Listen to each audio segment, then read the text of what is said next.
together and allowing people to experience places that they wouldn't otherwise get to experience. Just talk to us about the importance of innovation in the tourism industry. I will come back to football. Okay. So please welcome the President of Armenia, Armեն Սարգսյանը.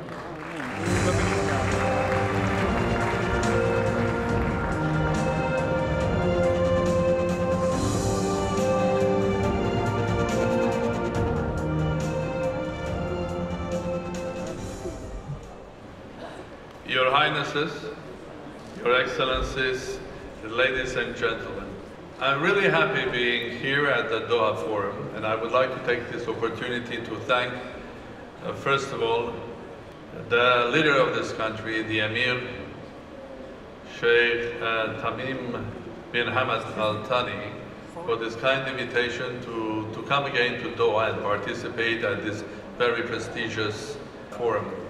And it gives me an opportunity to share shortly with some ideas that I think are important. And it starts with the introduction of His Highness at the opening ceremony. I would like to take it from there and to continue, because His Highness started and he was speaking about this world and the changing world, about the fact that this world is now more likely a multipolar world. Yes, indeed, and the same theme was continued by the Prime Minister of Malaysia, and I would like to continue it further. Indeed, this is, during the last 30 years, we lived a life when the world started being one polar or single polar, and then in a very short period of time, it started with being bipolar between Soviet Union and United States, and it changed into single polar. Then after a short period of time, now there are discussions that again it's a bipolar world, or maybe it's not bipolar, it's a tripolar or multipolar world. The reality is indeed that the world is not only multipolar, it's also much more complex than we were expecting. In fact, 30, 40 years ago, the theory is that the history has stopped. I think this theory has stopped because it looks like we are entering a new page of history rather than the history that has been stopped. Yes, indeed. As mentioned by His Highness, there are not only complexities of the multipolar world, but there are also complexities that there are more questions that we ask today than there are answers. There is more uncertainty than certainty. There is much more unpredictable events happening, things that we could predict and basically deal with that. So why is this happening? Let me take you even deeper with that, because in some way we are on the crossroad of time. In some way we are entering this time gate to a new age, new century, which will have several features. And in order to completely make it clear, I would like to call the life that we lived the last 100 or 200 years, call it the world of the classical values. And the one we are going to enter is the world of the quantum values and thinking. Why I am doing that? Because I would like to take all of us back another 100 years ago. More or less 100 years ago, when the physicists, and I'm one of them, theoretical physicists in my first and beautiful life. 100 years ago, there were more questions in theoretical physics and mechanics than there were answers. There was a philosophy, a logic of classical mechanics created by giants like Isaac Newton, but there were events specially connected with smaller particles, atoms, elementary particles, big number of them. They never had answers. So the world of physicists and scientists was confused. Like the world is feeling the same confusion today, there are more questions than answers. And the answer seemingly is more or less the same. This world indeed has changed. This is a world that 30 years ago we couldn't imagine, because we are now a world that every individual living two lives, the normal material life and alongside with a complete virtual life. Starting from our day of birth and through education, and the virtual is growing more and more. So we are individuals that in huge numbers are connected, and our interaction and interconnection is happening with the speed of light, like elementary particles. And this is created a completely different environment, and it's changing many, many things in our life. This is a world that the classical way of being successful businessman, going through either through educational form, becoming eventually president of a big multinational company, is accompanied with something new, quantum. You start with a great idea with a couple of friends in a small lab or a garage. Then you create something which is called Microsoft or Apple or Facebook.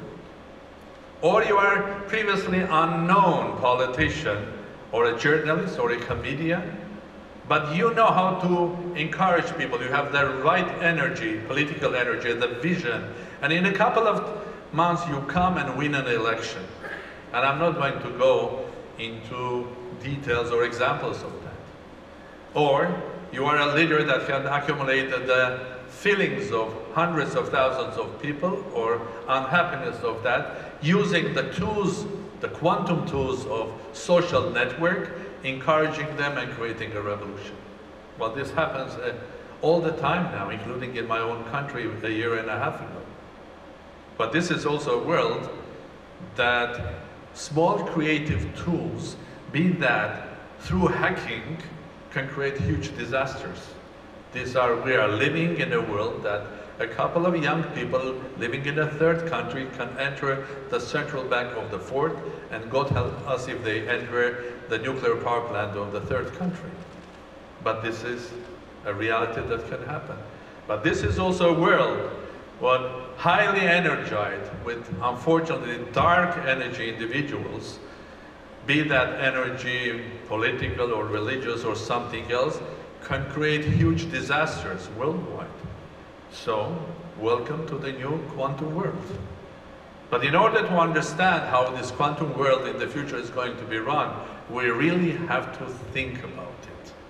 I think we have really, in order to get where we are, to change some of our logics, because if we will start dealing, let's say, on security issues or political issues with the old paradigms and creating sort of security architecture for a region or much wider, I can assure you with the time they will fail, because they are not taking into account many factors of the new world. The new world that is going through not only fourth industrial revolution, but is going through our evolution, rapid evolution, because this fourth industrial revolution is going to happen every day, every second year, every second 5 year, with our life will change dramatically, because the quantum technology, starting from huge amount of data, the way we use that technology in health, in military, in communication, in everywhere,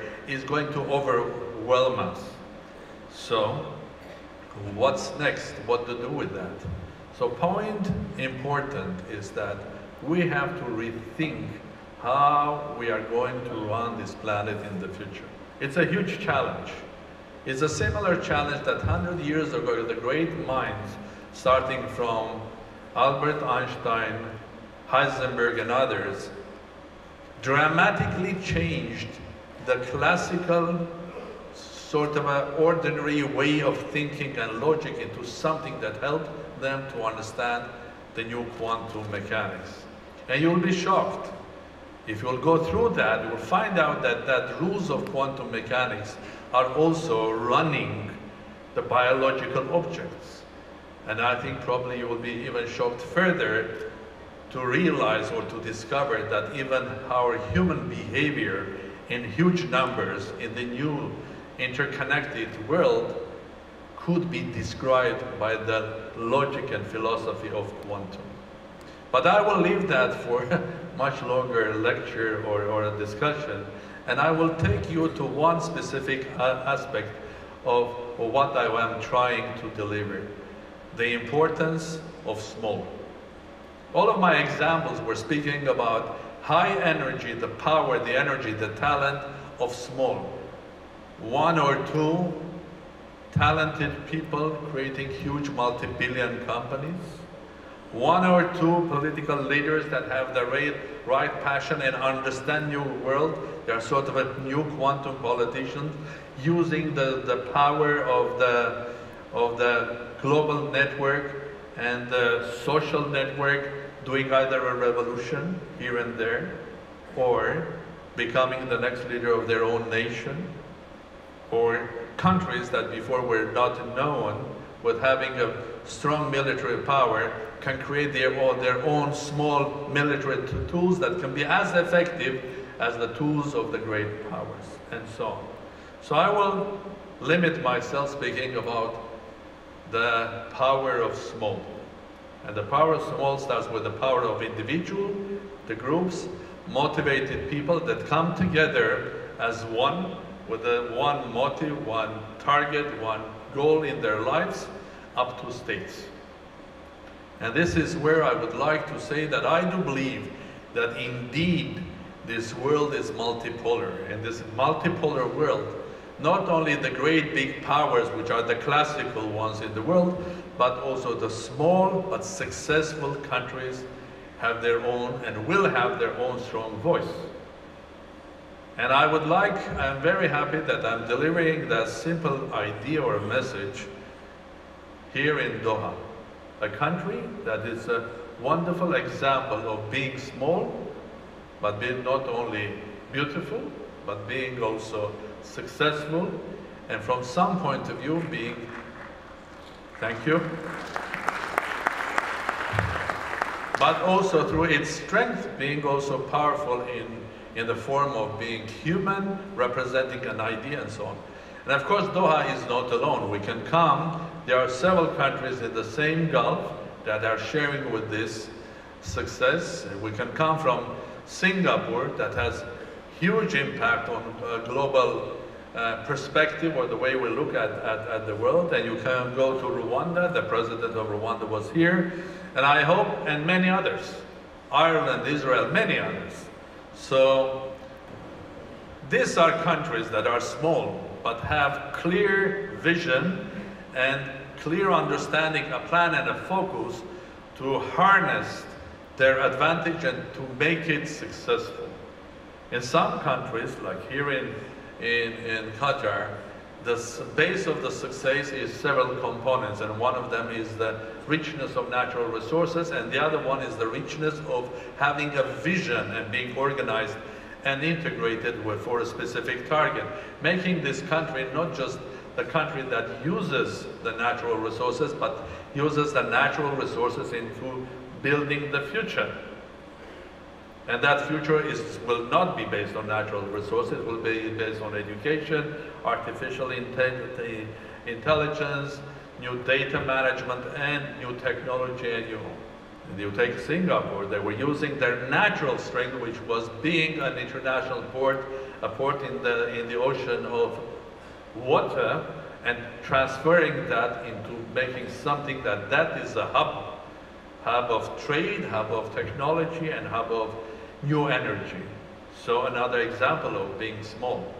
Well, I will not go further, but I would love to think that my own country, Armenia, that also has an advantage in this moment. It's not only the 1,000 years of cultural heritage, it's not only what we are, but also it's a country where we highly value things like education, science, technology, and that was recognized for 70 years even by Soviet government, making Armenia a scientific hub.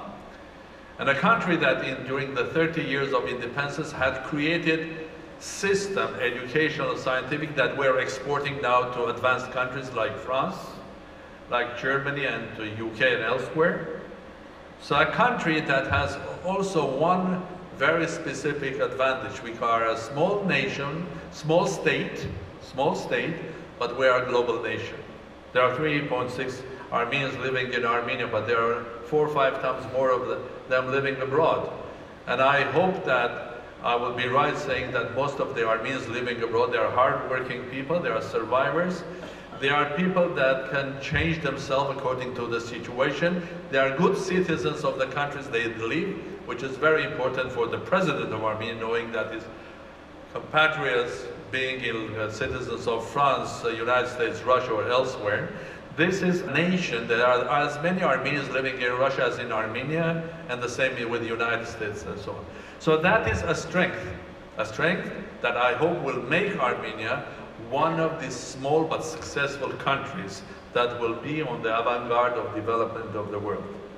So, in order to make my introduction small, I would like to finish here, coming again to the beginning of where I started, with the note of His Highness about the world being complex and multipolar.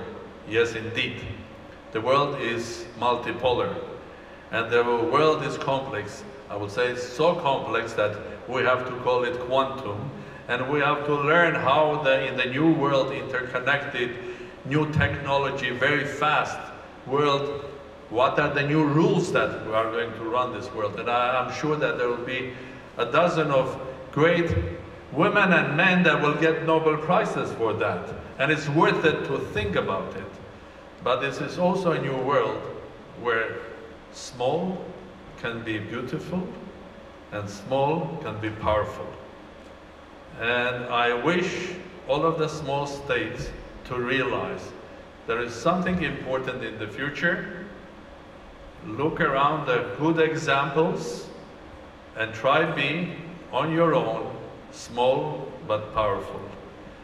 Thank you very much.